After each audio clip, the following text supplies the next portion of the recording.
Let's talk about squashes and the different varieties and what you might like to grow this year.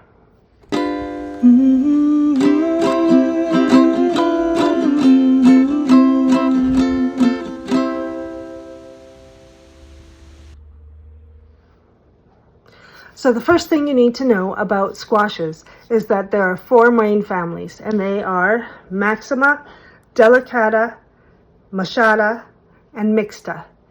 And all of the squash varieties within a single family, they will cross-pollinate amongst themselves. But they will not cross-pollinate with the varieties from a different family. So for instance, Maximas will not cross-pollinate with Pepos, or with Machatas or Mixtas. They will only cross-pollinate within the Maxima family.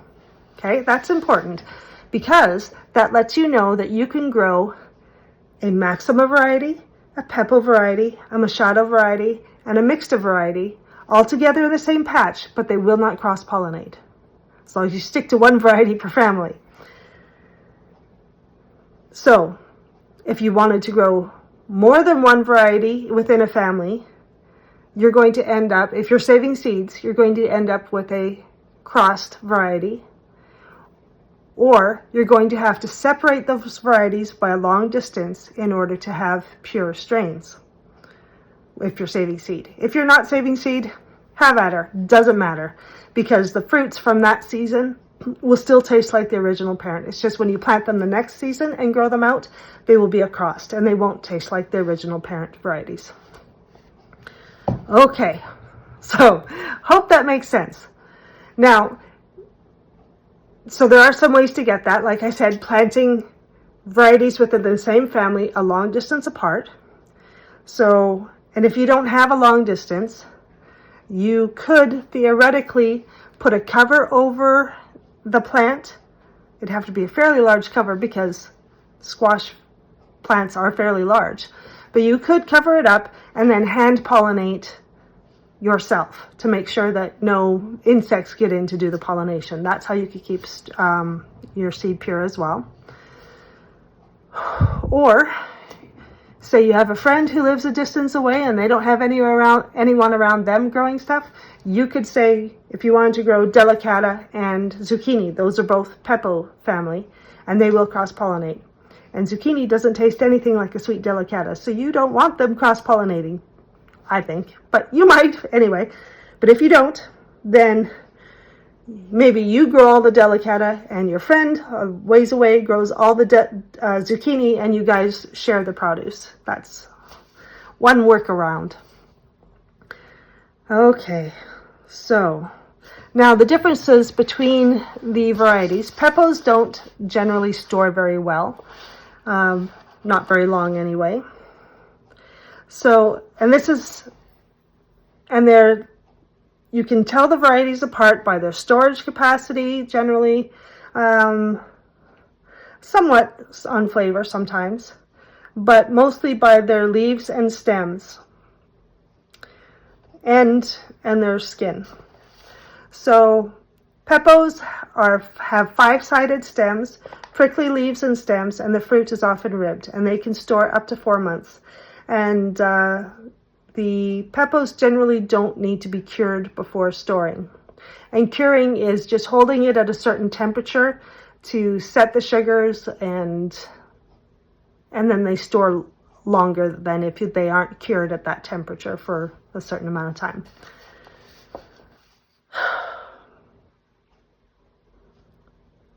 Okay, and then Maxima, huge hairy leaves, thick and round stems, and ripe when most of the stem is dry and corky, and they store 3 to 5 plus months.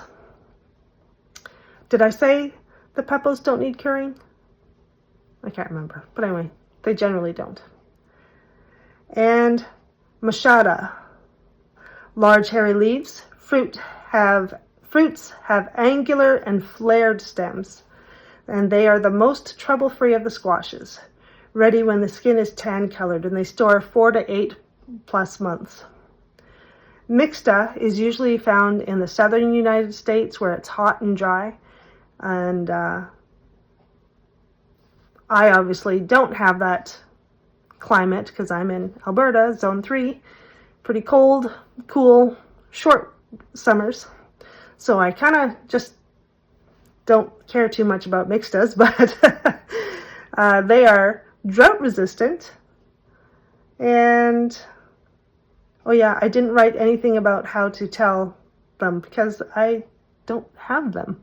Sorry, I got most of this information from sustainablemarketfarming.com just because it was easily accessible there, and I thought I should write this down for future reference for me because you never know.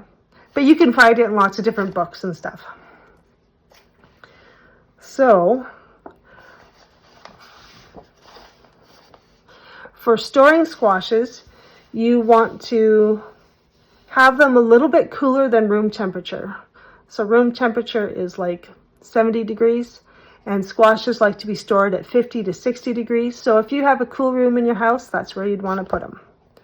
But you don't want to put them in a place that's too cold, because if they're under 50 degrees Fahrenheit or 10 degrees Celsius, they can have a chilling injury, and that reduces their shelf life.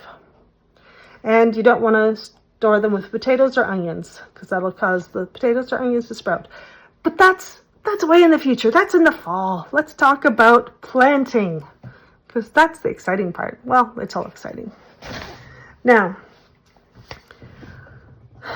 for us in the zone 3, we have a short season, so I have started some inside just to try and give them a head start, because a lot of these we barely have time to get squashes to grow and produce. Zucchini, yeah, fine. Any of those short season summer squashes, yeah, we can do that. But the winter storing squashes, that's harder. So, some of them that I love, I'm going to go through the different families here. Of course, you know, we love zucchini, but they're very easy to find, to buy elsewhere, even on Facebook Marketplace, or go to the farmer's market. You can buy zucchini easily. But I can't very often find delicata. So that's why I like to grow, because I love delicata. And they are very sweet and not too huge. They can be on the small side, which can be an issue, but I love delicata. And I'm buying several different kinds, because the candy stick dessert, or loaf hessel, or honey boat, those are all different varieties within the delicata, and they have a little bit different flavor profiles or growth habits, and I'm looking forward to the candy stick delicata for sure, because I like sweet squashes. But within that peppel group, there's also zucchini, spaghetti squash, acorn, lots of patty pans, the yellow zucchinis. You know, there's lots of different things within that peppel group, even lots of pumpkins. For the machada group, this would include things like Long Island cheese and butternut, and the one that I really like, tromboncino. This doesn't have a picture on it, so it doesn't give you any indication at all, but a tromboncino is kind of like a butternut in that it has all the seeds in the bottom, in the base, but then it has a really long upper part of the squash. And this long upper part is just meat. It has no seeds in there, and it's a delicious thing, and it will store a long time if you let it ripen on the plant, if you have a long enough season for it to do that. If you pick it early, it can be used just like a zucchini, but if you leave it on long, it will be a winter squash, and it's still delicious. So that's one that I really like. I'm trying to grow a Long Island cheese. We'll see.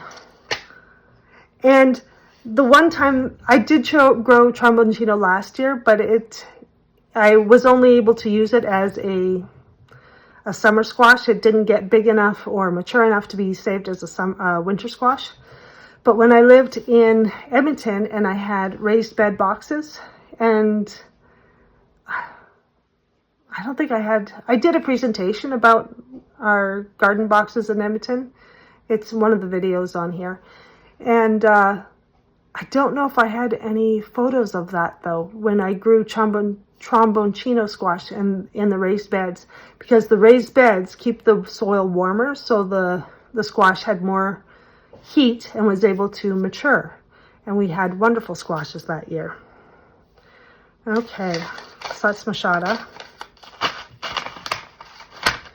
And the other family that we can grow stuff in is Maxima. And some of the ones from Maxima that you might be familiar with are butternut and, buttercup. Buttercup and kabocha. Kabocha is more dry than the buttercup, so I'm going to be growing buttercup, I think, this year. Did I plant that? I can't remember.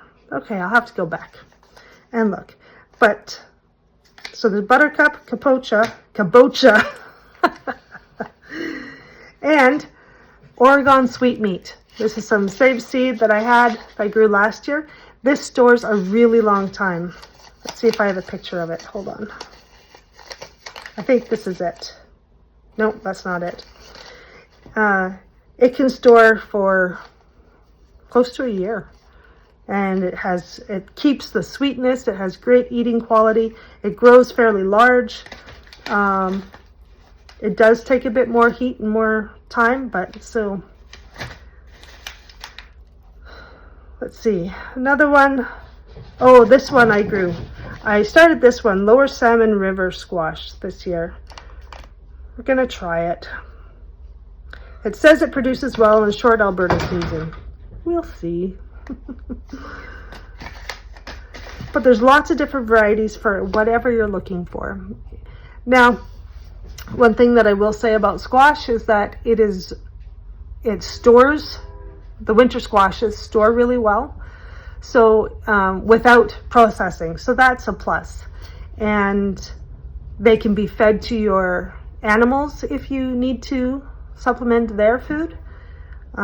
So some people grow squashes just to feed to their animals.